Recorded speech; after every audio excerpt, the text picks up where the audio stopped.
started. So yeah, we've invited Alex in today to chat with us about her experience, give us some advice on the application process and more. I have a few questions ready to go that we can chat about, but I'm sure some of the students that are here today have some questions as well. So yeah, so Alex, I'll turn it over to you to say hello and welcome, and we'll go from there. Hi guys, I'm Alex. Like Allison said, she basically said most of what I was gonna say, I guess, for intro stuff.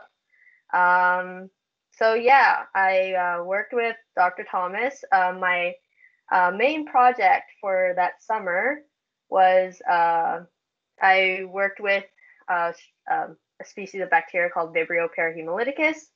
It's a bacteria that it's a marine bacterium that infects a lot of shellfish, like oysters and such, and they are the main cause of food poisoning due to consumption of shellfish in the summer, especially when everybody's enjoying their seafood on the waterfront. So yeah, a few unfortunate souls gets contaminated oysters and they get food poisoning, and it's not a fun experience, especially if you know the background of how the toxins get into your body. So basically, our lab suspected that there is a DNA structure in one of the genes that controls like a major regulator of the type 3 secretion system, which is a system that basically helps the toxins that the bacteria makes to get into the host. So yeah, so they think that there's a DNA structure that regulates that whole process. And so yeah, they made a bunch of mutants. They made mutations in that region where they think that DNA structure is, called a DNA cruciform. And so they tested to see if those mutations affected how the bacteria kills human cells. So yeah, basically that was my main research, and we did find that the mutations did affect the cytotoxicity of the bacteria. So yeah, wow. That was the main research. If you have any more other questions about that process, feel free to ask any questions. If you guys does anyone have any questions about how to apply for a summer research award, or how to start, where to look, where to start if you're planning on applying? So yeah. Yeah, if anyone has questions, feel free to put their hand up, turn your camera on, turn your mic on if you can and would like to. Yeah, Zainab, go ahead.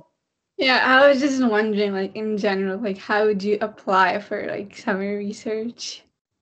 So I did put a link in the chat that has all the information about application. So the application form is actually really simple. The student doesn't have to do much. They just need to put some contact information, your name. You have to send in your an unofficial transcript. And then basically the supervisor, like the person you would work for like in the lab, would fill in most of the difficult parts of the application form. There's like no essay necessary. It's solely based on your GPA. So it can get pretty competitive, especially if your year, everybody has like a high GPA. So do well in your courses, basically, to get a better chance at being offered an award. If you don't get offered an award, typically sometimes your supervisor is kind enough to offer you a position in the lab and they pay you themselves, like minimum wage or slightly above minimum wage, or they can offer you a volunteer position, which is still a good opportunity to learn about research. Hopefully I answered your question. Yeah, thank you so much. And Zainab, what year are you in? What are you studying? And are you starting to think about applying for summer research? Yeah, I'm in my first year right now. Oh yeah. It's great that you were able to join. So basically you can start applying in your second year. Yeah. They typically offer more awards to third year students. I just meant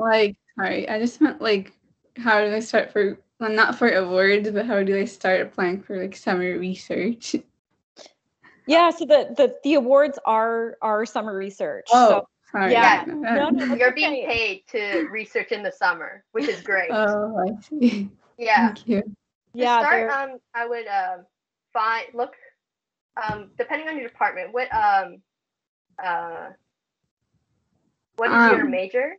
Well, What were you I'm thinking your major was going to be? I mean, you're in first year, so yes. yeah, I'm undeclared right now, but I'm thinking of doing like microbiology. Great, awesome, good choice. So basically, just go on the department's website and then search for all. And okay. So you just go to the faculty pages for their bios, and then look like all the faculty members' research. And then if there's one that interests you, shoot them an email and tell them that you're interested and you would like to work with them in the summer.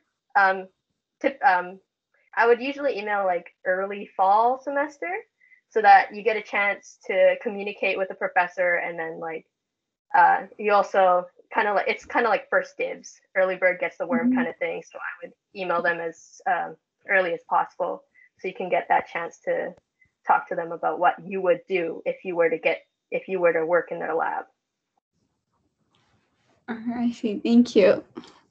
I'm so glad to hear that there are first years here, though, and thinking ahead to doing summer research. It's amazing to be sort of proactive like that and start to, as Alex was saying, reach out to those faculty members who you might be interested in working with. So, so glad to hear that. Yeah, Juanita.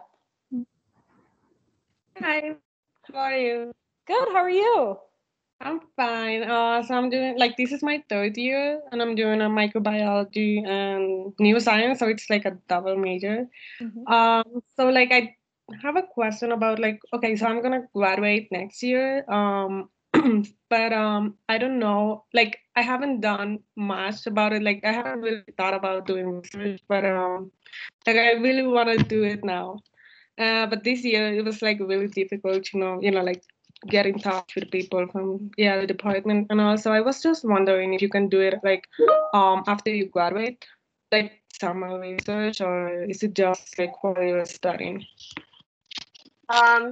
If you go on the info page, it says that second, third, and fourth year students can apply. So you can apply in your fourth year to work in the summer after you graduate, I guess. Yeah.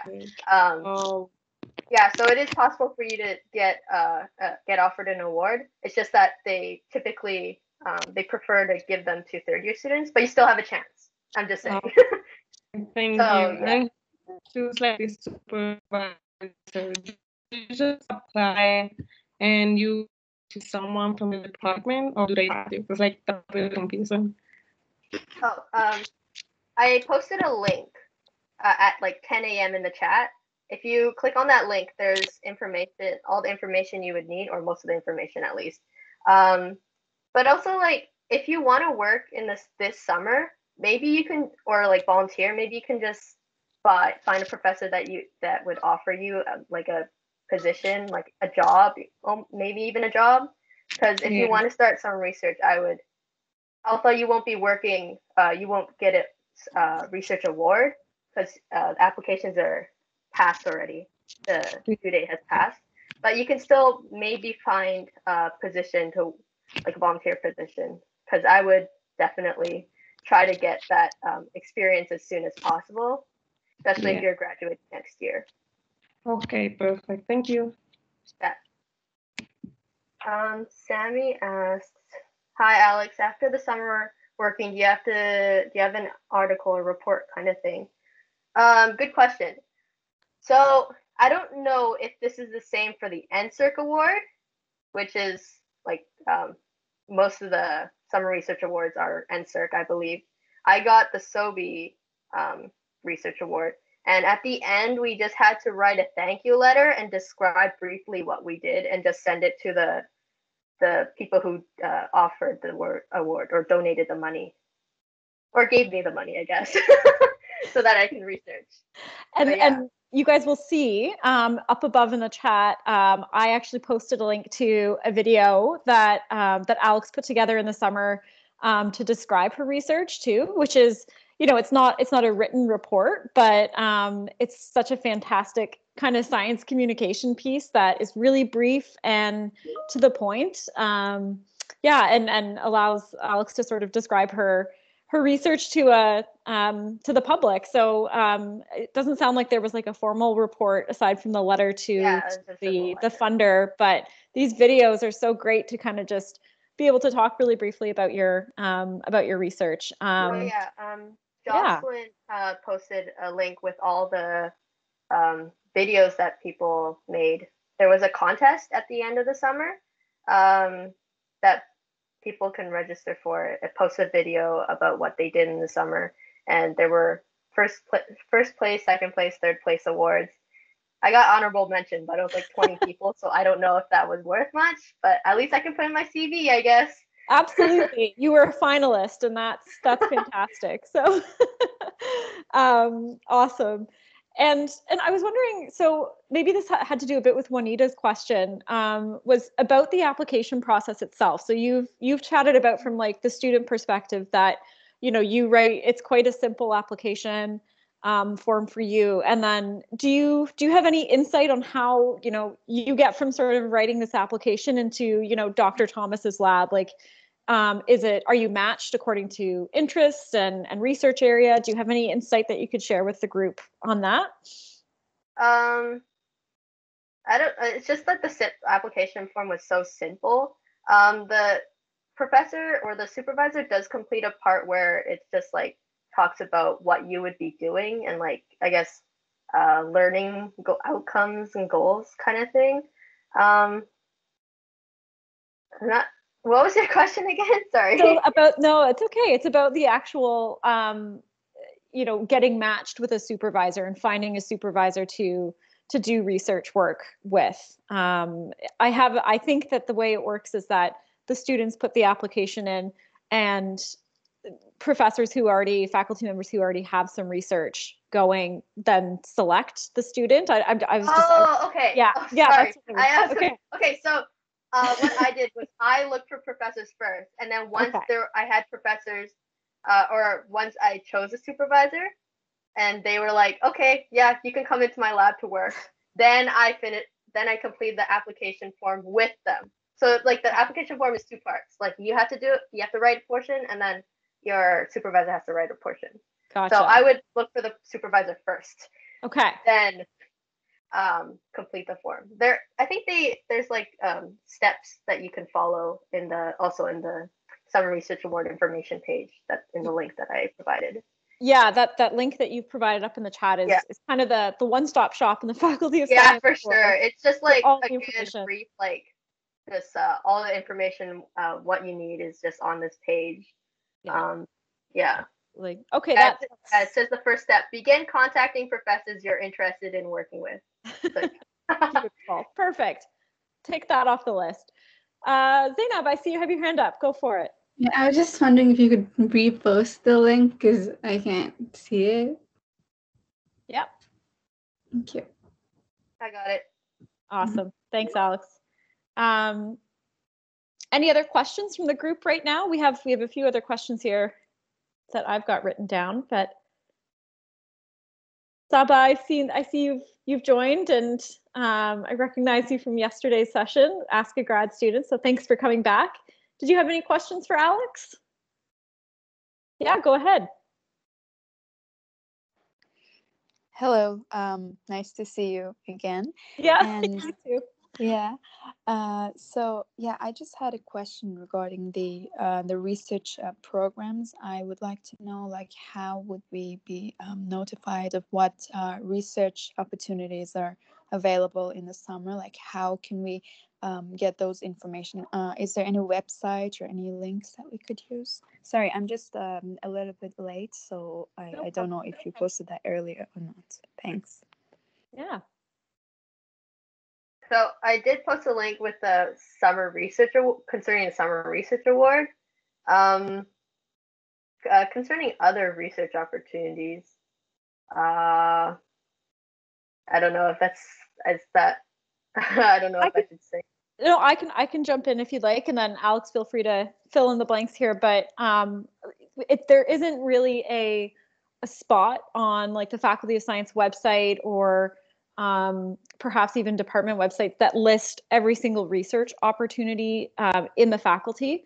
My main piece of advice would be for you to reach out to individual faculty members and researchers who have interesting work and research that interests you, and to be proactive to see if they're looking for someone to volunteer or work in their lab.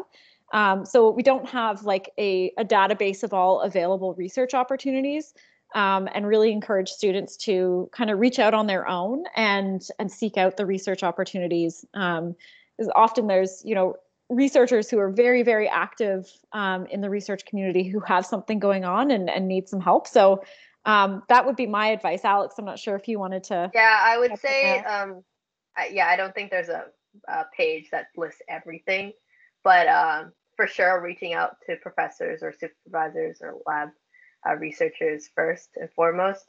But I think the Summer Research Award is a great opportunity to see if the honors research or honors project is right for you. I think it's just a great way to see if you would be interested in doing an honors, if you were considering it. I plan on doing an honors, probably with the same professor.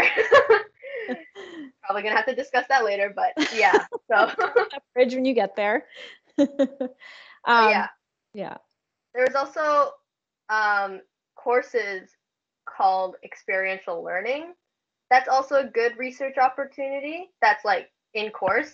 So you get credits for it, and it's usually, depending on the department, it's pass fail, or like in microbiology it's pass fail. So just do the work and you will get a pass. Yeah. That is also a good way to see if you are interested in doing research in the future. That's a 3rd-year course. You can take it in the fall or the winter semester, depending on the program. So yeah. No, that's great advice. There's lots of different ways to get research experience in the faculty that aren't necessarily a summer research award or things like that. I'm doing experiential learning right now.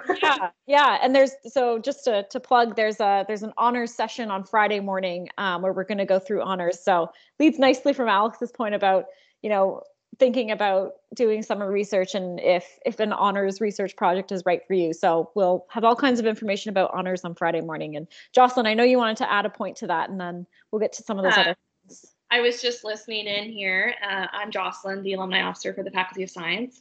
Welcome, everyone.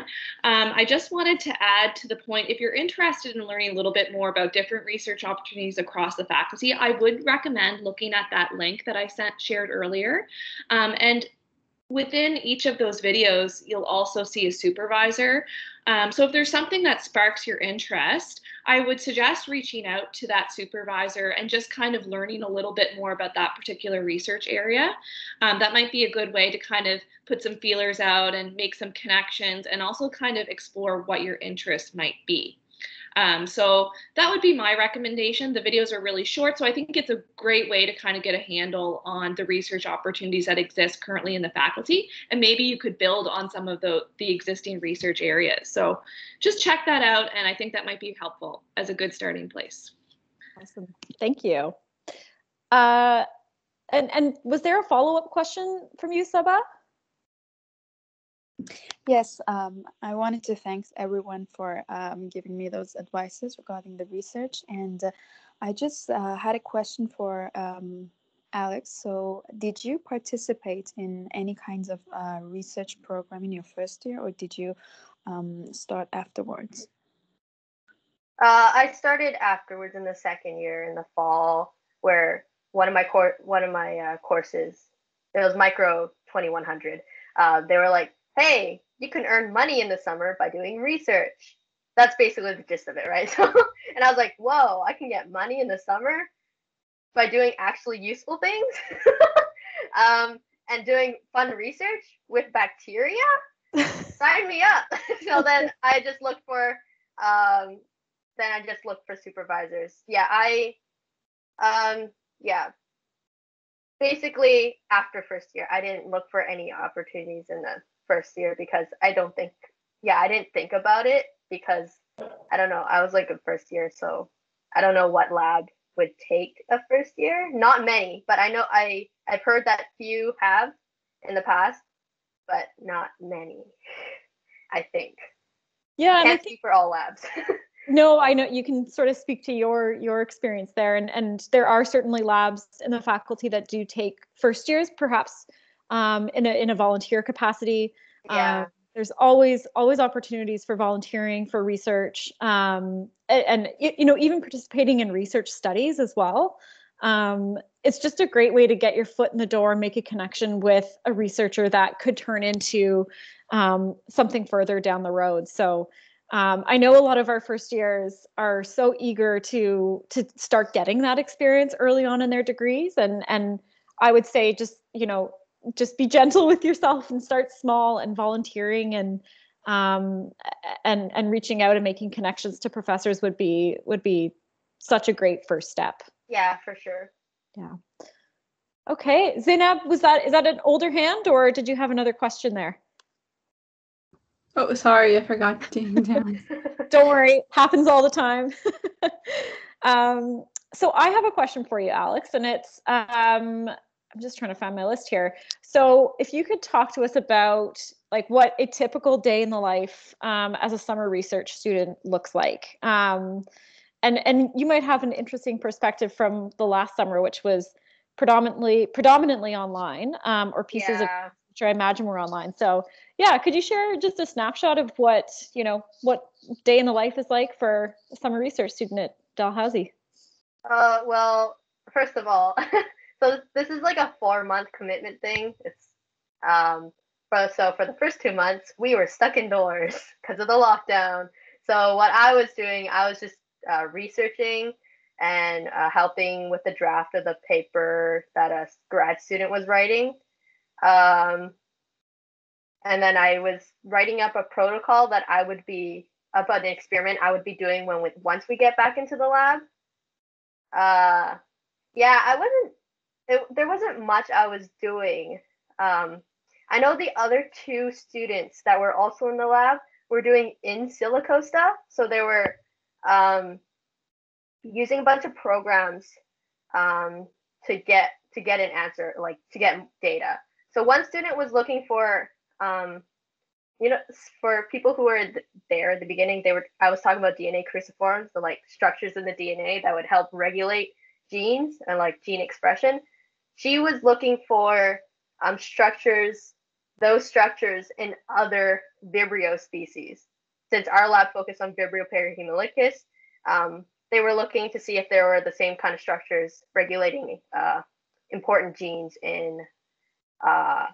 or virulence genes in other Vibrio species like Vibrio cholera, Vibrio. I forgot all the other names. I'm sorry. Whoops. So yeah, and then the other student was designing primers for a COVID project that our lab was also doing. So yeah, I wasn't doing too much in silico data collection stuff besides researching for a paper and for a protocol for an experiment. But once we got into the lab in July, basically we're just like up and running, adjust to the lab setting, and then start your experiments. So you just walk in and then you just start, I guess. But at the beginning when we were adjusting, there was like still you got to adjust to the environment and make sure that your technique was okay for like so that all your experiments there wasn't too much human error and such like that. And also because we had a maximum capacity of like 3 people, depending on the day, I would have either full days or half days. So it'd be like a full 8-hour day or a 4-hour day. So yeah, you just walk into the lab and just start your experiment, and there's always either your supervisor or a grad student that's supervising you. So if you have any questions, you can just ask them, and they're very helpful and very kind. Yeah, if you make mistakes, it's fine. I've made tons of mistakes. So yeah, that's basically it. If you have any questions like about specifically about what I did, I guess, in the summer, if you missed the first part in the beginning where I explained my research, feel free to ask. Cool. I don't know. It's funny that it's really structured like a typical work day, I guess. I mean, with the exception of you needing to do half days for COVID reasons, but that it's, you know, very much structured like a 9 to 5 sort of chunk of Basically, day. it is a job based. Basically, Yeah. you got like a salary, I guess. It is a salary, yeah. Yeah. You get paid every month, I think. Yeah.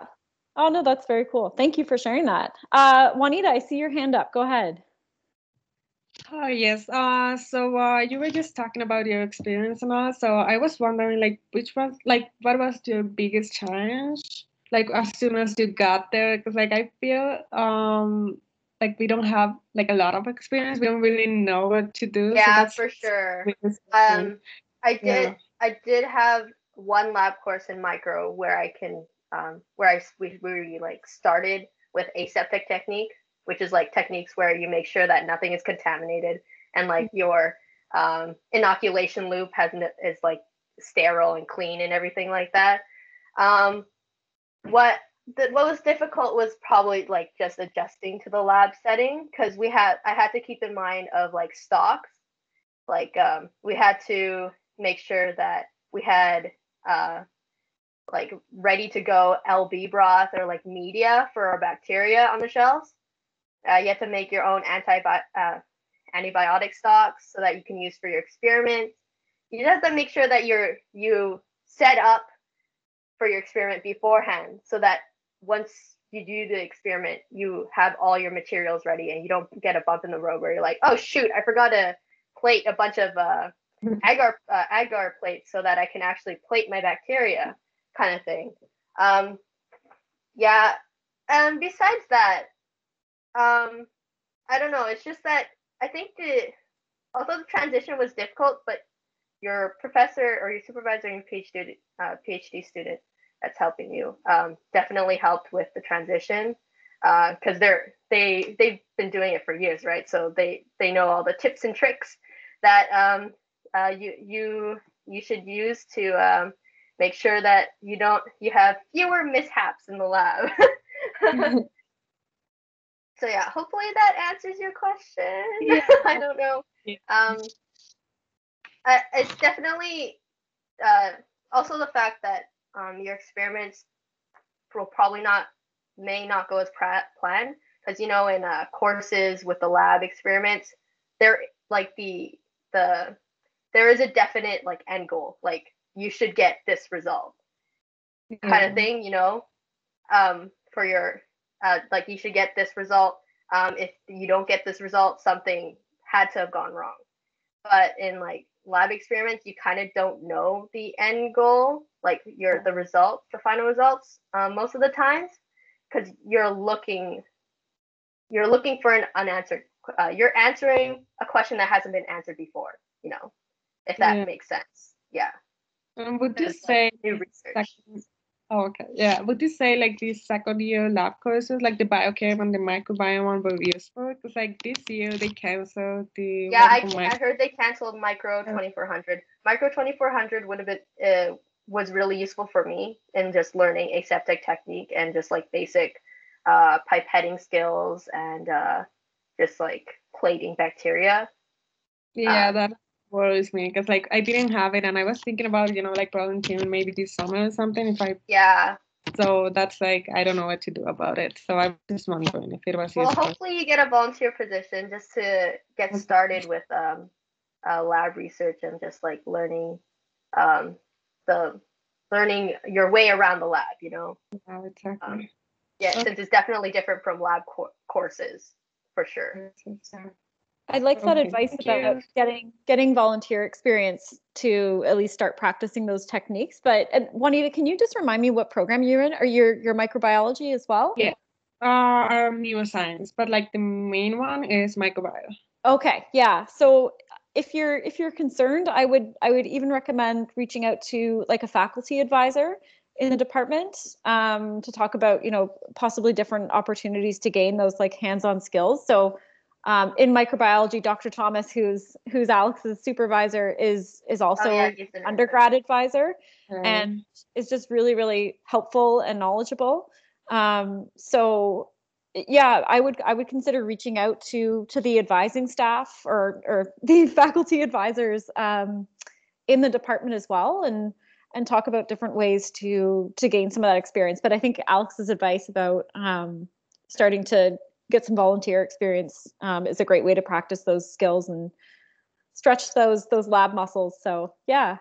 Okay, thank you. I'm gonna do that. Awesome. Oh, wait, here, I found the link for microbiology advisors. Great. Oh, right.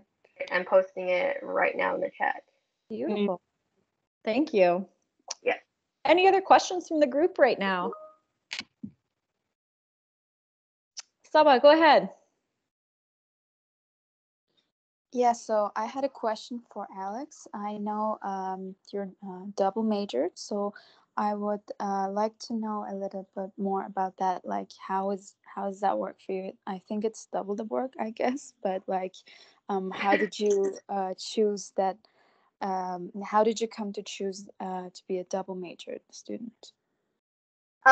Basically, my main interest is microbiology and immunology, right? And more specifically, bacteria.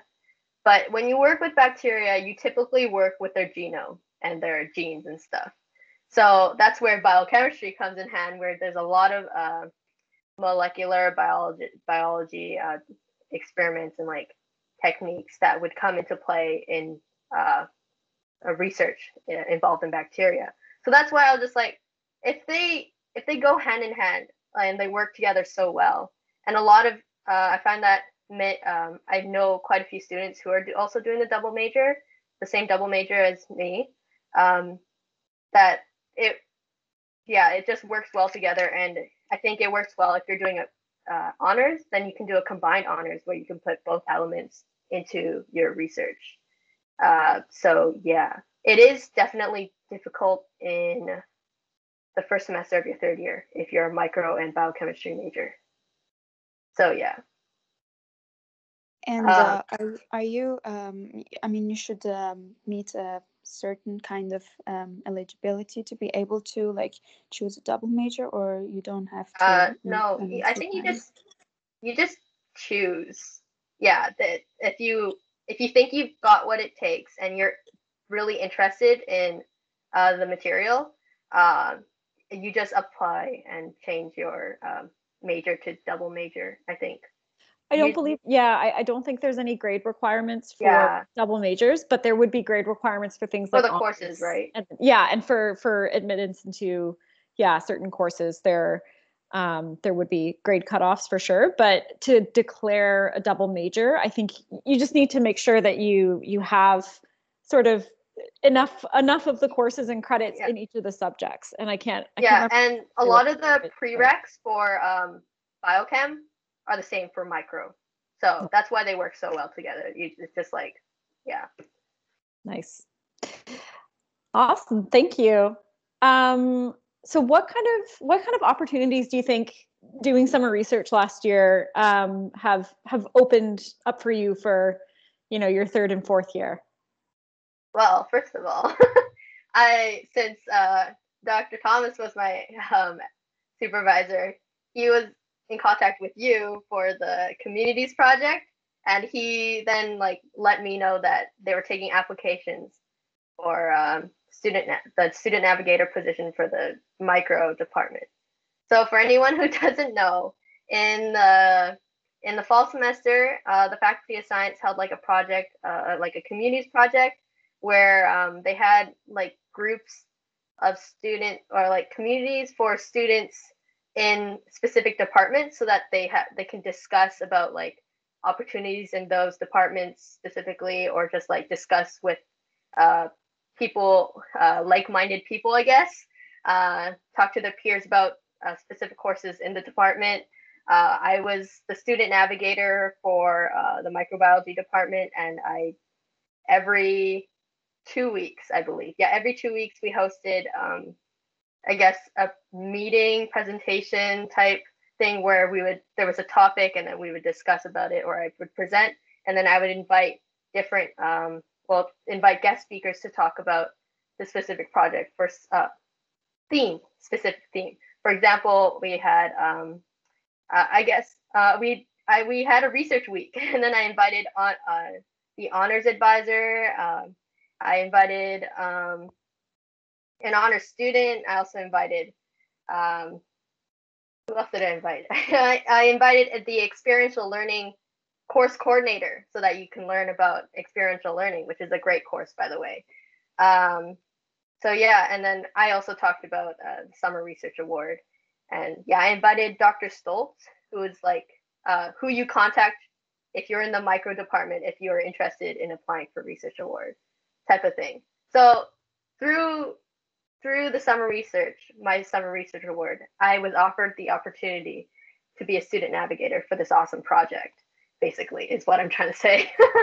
And then through this opportunity and experience, I was able to think about if I was interested in doing an honors project. And yeah, I'm planning on doing an honors project, probably with the same supervisor as well. So yeah, you just get a feel of like if you want to do research in the future. Because I was unsure of like what I want to do in the future after my undergrad. But I was thinking like after working in the summer in the lab, I was thinking that I might actually do maybe like a master's and like continue researching, because I just like research so much. Nice. And so yeah, I don't know, you just get a feel for what you kind of want to do in the future. I don't know. Yeah, that's a fantastic response. And yeah, just so I was the project manager on the Dal Science Communities project, where Alex was a student navigator, as she mentioned, and Dr. Thomas had put her name forward, and that's, you know, he was absolutely exposed to her work ethic and ability to connect with students and work with others through the summer research project. So typically we were looking for more upper year students, and Alex was only, I think, a second year student at the time. So you know, absolutely such a great way to get yourself out there and then be exposed to different paid opportunities, research opportunities in the Faculty of Science going forward. So glad to hear that opened doors and that yeah. You were that way. So yeah, any other questions from the group right That's now? how I met you. Yeah, exactly. Yeah. Virtually, but exactly. Yeah. Yeah, any other questions from the group at the moment?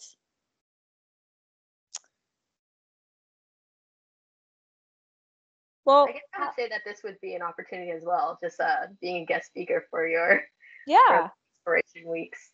Absolutely. Yeah, no, and I think, you know, it was a smaller group, but I feel like in these types of settings, you're allowed to sort of have more one-on-one conversations. And so, yeah, I hope this was really helpful for our students who joined. I think I learned a lot about summer research, and I still don't really understand your subject area, except for it has major implications around, you know, food poisoning and all that kind of fun stuff, not so fun stuff, but yeah, but if there aren't any questions, Alex, do you have any parting thoughts, any advice? Oh, actually, I did have one question. And have you ever taken any sort of electives outside of microbiology or biochem or anything like that were like, you know, completely out of your comfort zone or anything? Oh yeah, basically this semester I'm taking 2 arts courses.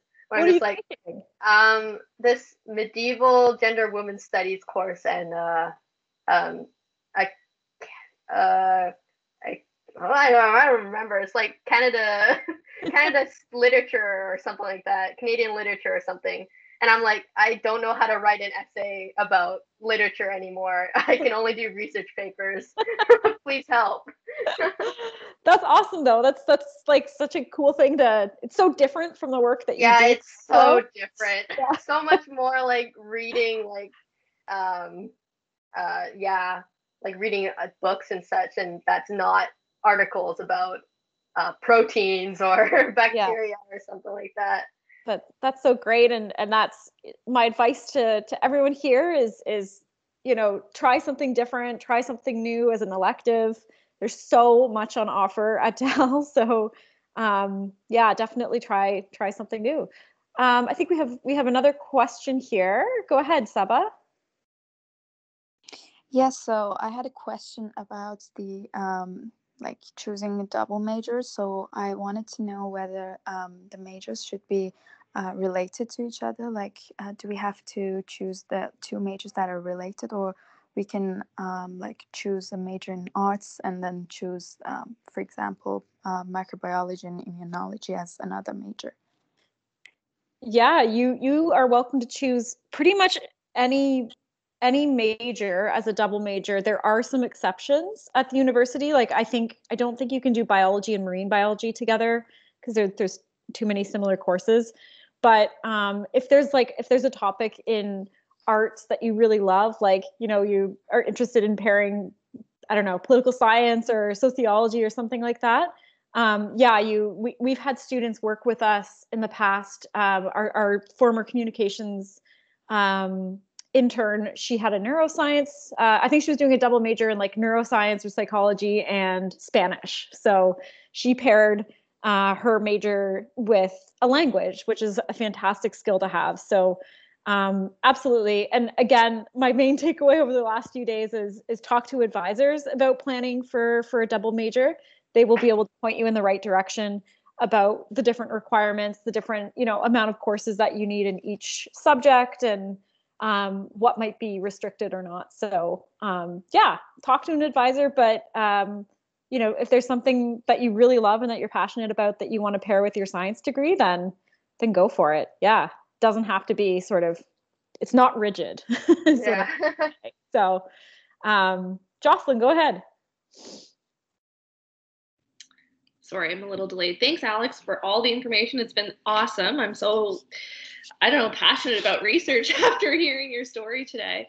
I guess I just have a little bit of a question going back to kind of your experience over the past summer and how you kind of navigated your relationships with graduate students in the lab, but also your supervisor, and how that kind of looked. Did you meet with your supervisor weekly, or how did you kind of navigate balancing both being supervised by graduate students in addition to your supervisor? When we were all online, like virtually, and we weren't allowed in the lab, we had weekly meetings on like Friday just to get updates from each other, from like everybody in the lab, and like talk about tasks for the upcoming week. We would also this is still during virtual time.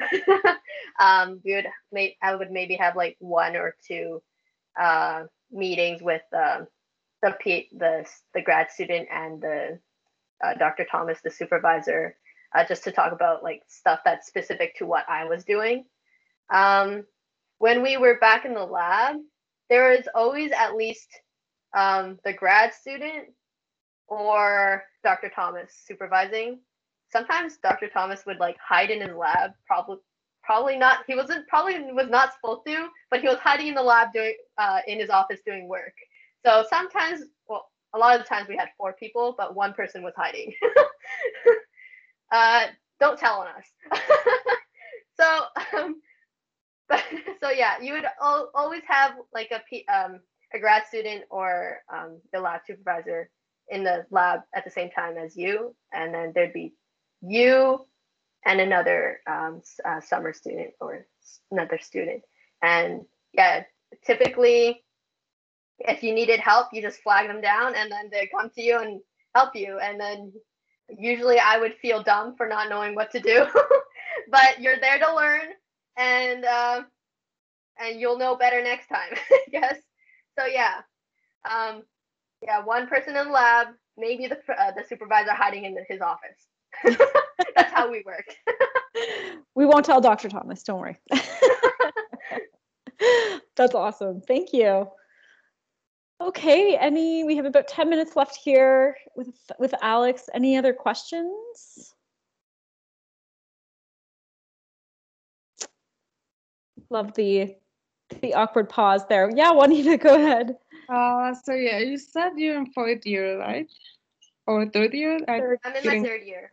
Third year, okay. Oh no, so no, I thought you were in fourth year, so I was like wondering, Not yet. yeah, like Next year. yeah, because like I know it's really hard to take like the fourth required courses for microbiome during the fall. So I was just wondering, like, because we have to do biochem and immunology, physiology, and all of that. So I I did was that just wondering all how last to do semester. it. So how did you do it? Like, to like, did you take the four-year courses during the fall, or did you take two until like, yeah? How did you do it? What I did was that I took all the required courses. Like, So you said that there was a one biochemistry course and three micro Microbiome. courses, right? So since I'm also a biochem major, there's a fifth course I had to take. So I had to take 5 required courses. Was not fun. I know an upper year student, a fourth year honor student, who took 4 of those required courses. So 2 micro courses and 2 of the biochem courses. And then he took the 3rd micro course in his 4th year. So he took it last semester. Okay. So I also know a few people in my grade. Oh wait, are you in 3rd year? Yeah.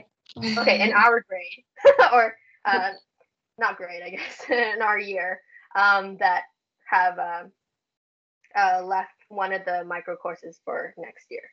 Next year. So it's not uncommon to leave them for your 4th year, for one of them in your 4th year. Yeah. But I was told that the benefit of taking all 3 is that you can take a 4th year micro course in the winter.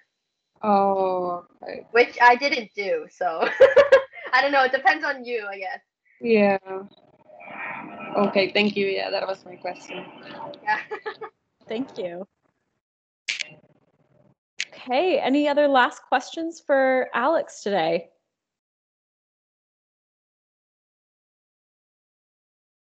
I feel like I've been getting a lot of double major questions.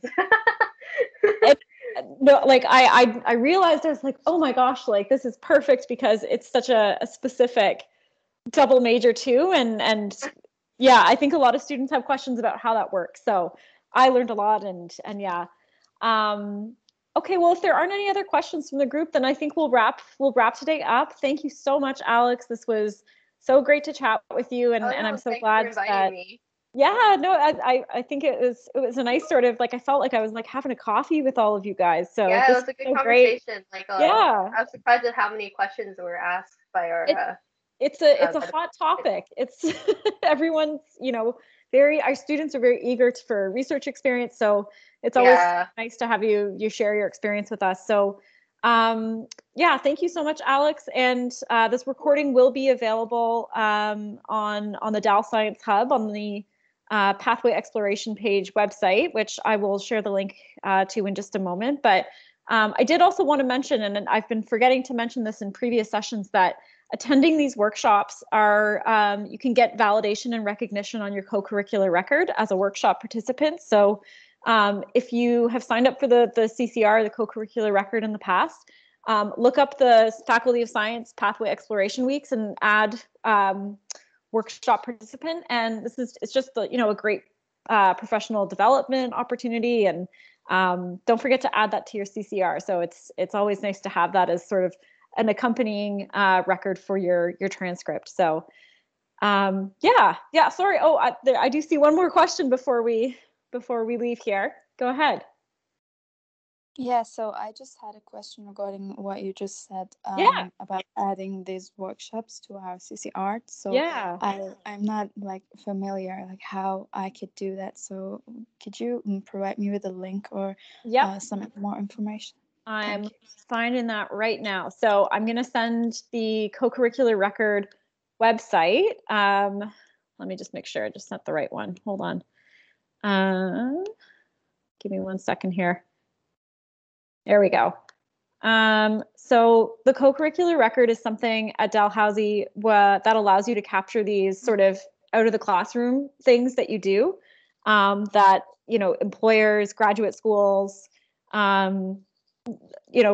things like that. Other jobs are really interested in seeing as what you've done outside of your academics. So you can capture all of these things on your co-curricular record, and it kind of at the end of your time as an undergraduate provides you with a transcript of all of those things that you do and outlines all of the skills that you would have gained. So, in these workshops, you've connected with alumni or other students and learned about careers, and it's kind of a great professional development piece. So I'd highly encourage anyone who's attending these workshops to add that. And there's some information there about how to actually add that to your co-curricular record and how to set it up. So just wanted to plug that at the end. And thanks for the question. And thank you again, Alex. And I hope to see all of your faces sort of virtually at other workshops coming up over the winter term. And thank you very much for being with us today, everyone. Thank you. Okay. Thanks for joining us, guys. Bye, everyone. Bye.